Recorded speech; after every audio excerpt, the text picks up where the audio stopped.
Saya kira PKS rasional kalau harus mengevaluasi dan mengedit dukungan politiknya ke Anies Baswedan. Rasional? Sangat rasional. Anies Baswedan sudah merasa rumahnya di PKS loh.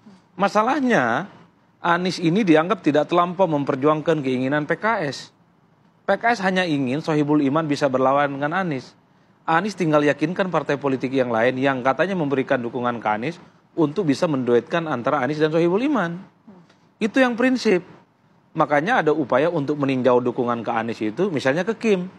Tinggal diuji apakah kalau PKS ke Kim dapat wakil tentu yang menjadi utama dari PKS adalah Sohibul Iman atau kadernya yang lain bisa berlayar.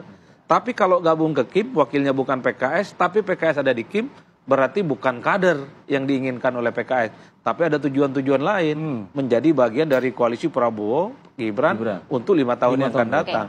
Tapi per hari ini saya membaca bahwa PKS itu sebenarnya cinta matinya kepada Anies. Cuman Anies kalau mau berlayar wajib hukumnya ada Sohibul Iman, ada kader PKS di situ. Tanpa itu maka PKS mencoba untuk membangun komunikasi dengan Dan yang Anda lain. melihat Anies tidak memperjuangkan itu atau bagaimana? Kelihatannya tidak memperjuangkan karena Anies merasa bahwa PKS itu bisa dikonsolidasikan. PKS itu sudah di tangan. Jadi PKS ini kalaupun toh mau bermanuver tidak akan mungkin pindah ke lain hati. Saya justru membaca Anies ini agak kaget dan mungkin sedikit menyesal dengan apa yang dilakukan oleh PKS. Kenapa menyelesai? Apapun judulnya, PKS ini adalah cinta setianya Anies Baswedan. Itu dari dulu. Maka itu kaget tadi itu ya? Kaget loh, kok ini cinta setia, cinta tulusnya tiba-tiba mengevaluasi dukungan. Sementara keinginan PKS nyaris tidak pernah diperjuangkan oleh Anies Baswedan. Kalau mau jujur, PKS itu... kita tahu dari mana nyaris tidak pernah diperjuangkan itu kita tahu dari mana. Ya buktinya... Tak ada dukungan partai lain per hari ini di luar PKS. Ya sulit juga mas, apa yang mau disampaikan oleh Anies ke partai-partai lain. Karena sudah di-lock. Ya artinya apa? Kalau PKS mengunci pakai Sohibul Iman, wajib maju kadernya. Anies harus cari tambahan partai lain dong. Iya. Bergening berlayar yang disampaikan oleh betul. Yakinkan Nasdem, yakinkan PKB, yakinkan PDIP mungkin bahwa Anies layak diusung mereka sebagai calon gubernur. Jadi Anies itu harus diwarnai warna politiknya. Anies mewarnai Nasdem. Kalau Nasdem tidak mau, Anies bisa tidak diklaim sebagai bagian dari PKB sehingga wakilnya yang dikunci oleh PKS ini berlayar. Ini yang saya kira memang harus dihitung juga oleh Pak Anies Baswedan itu. Artinya apa? Ini yang saya kira kalau kita iris satu persatu, luka hati politik PKS ini sebenarnya sudah mulai kelihatan satu. Ketika Sandi maju sebagai calon wakil presiden, jatah wakil gubernur Jakarta mestinya PKS.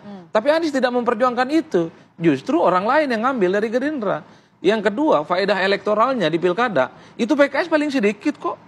Dibandingkan dengan Nasdem dengan PKB, kenaikan suara pileg nasional dan di Jakarta, PKS paling sedikit Pak. Kalau mau marah sebenarnya, PKS sejak saat itu marah. Jadi ini luka lama maksud Anda? Bukan luka lama, mestinya ini dibaca juga oleh Anies Baswedan. Bahwa faedah elektoral yang selama ini, PKS nempel ke Anies nggak terlampau signifikan. Artinya apa? Kalau keinginan PKS memajukan Sohibul Iman tidak mendapatkan respon, kemudian mencoba untuk bergabung dengan Kim, jangan marah dong. Toh Anies juga bukan kader PKS. Toh juga PKS dalam banyak hal tidak diperjuangkan, kan kira-kira begitu Pak. Saya membaca ngomong ke Bang Holid dan kawan-kawan. Ini nih, begini berpolitiknya. Kalau nggak nguntungin sama Anies, ya udah cari yang lain yang nguntungin. Jadi politiknya, iya politik itu nggak ada cinta mati, nggak ada cinta buta, dan nggak ada politik itu yang lillahi ta'ala, dan nggak boleh baper juga. Mas Holid, kita minta komentar Anda usai jeda masih.